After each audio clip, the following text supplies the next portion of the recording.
দর্শকবৃন্দ দেখেন, গ্রীষ্মকালীন টমেটো কিন্তু আমাদের লালপুর উপজেলা তথা নাটোর জেলায় এই প্রথম চাষ হয়েছে এবং খুব সফলভাবে সেটা আমরা হারভেস্ট করতে যাচ্ছি। পেকে গেছে টমেটো। তো কৃষক আমাকে বলছে এই টমেটোর টেস্টটা একটু দেখতে। আমি এখনও খাইনি অবশ্য। তো আজকে আমি এই টমেটোটা প্রথম খাচ্ছি, দেখি এর কেমন স্বাদ হয়। অনেকেই ভাবছেন যে দাম বেশি বা অতিরিক্ত বিষ প্রয়োগ করছে, এই টমেটো খাওয়া যাবে কি যাবে না, দ্বিধাগ্রস্ত আছেন। আমি খেয়ে আপনাকে টেস্টটা জানাবো। অবশ্যই আপনারাও খাবেন এবং টেস্টটা দেখে নেবেন। এই সময় কিন্তু টমেটো অনেক সুস্বাদু হয় বলে আমি জানি। তো আমি খাচ্ছি, আপনারা দেখেন।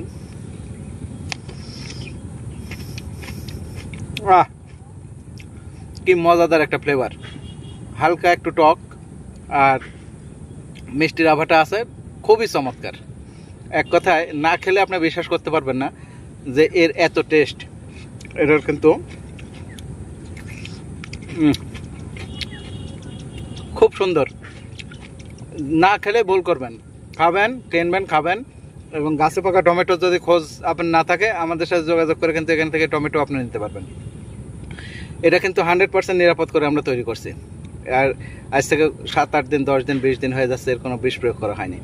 এই জন্য আমি কিন্তু গাছ থেকে এখনই ছিনে নিয়ে এটা খাচ্ছি।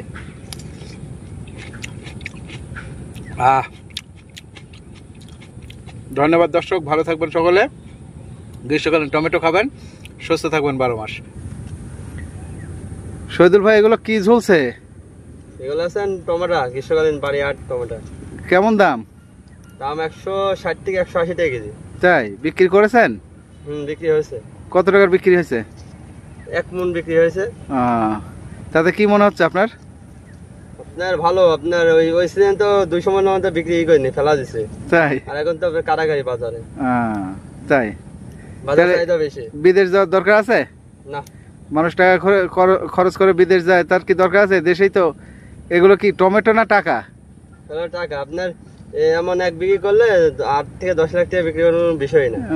আর এই বছর বৃষ্টি বেশি, তো বাজারও বেশি। তার মানে এটাকে আমি যদি বলি টমেটো না ভাই, টাকা ঝলছে, টাকা ঝলছে, এটা কি সত্যি তো নাকি?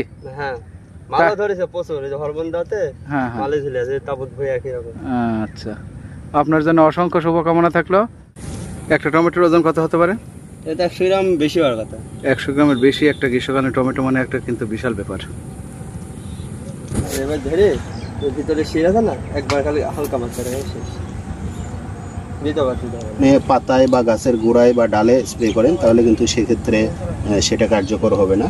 এবং হরমোনটা স্প্রে করার ক্ষেত্রে নিয়মটা হচ্ছে যে একটি ফুলে একবারই মাত্র স্প্রে করতে হবে, একের অধিকবার স্প্রে করা দরকার পড়ে না। তো আপনারা চাষ করেন এবং এই অসময়ের টমেটো, গ্রীষ্মকালীন টমেটো, এগুলো আপনারা খাবেন, সুস্থ থাকবেন। আপনাদের সুস্বাস্থ্য এবং মঙ্গল কামনা করে আজকের ভিডিওটা এখানে শেষ করছি। ধন্যবাদ সকলকে, ভালো থাকবেন সকলে, আর নজর রাখবেন কৃষকের মাঠে, কৃষিকতা 24।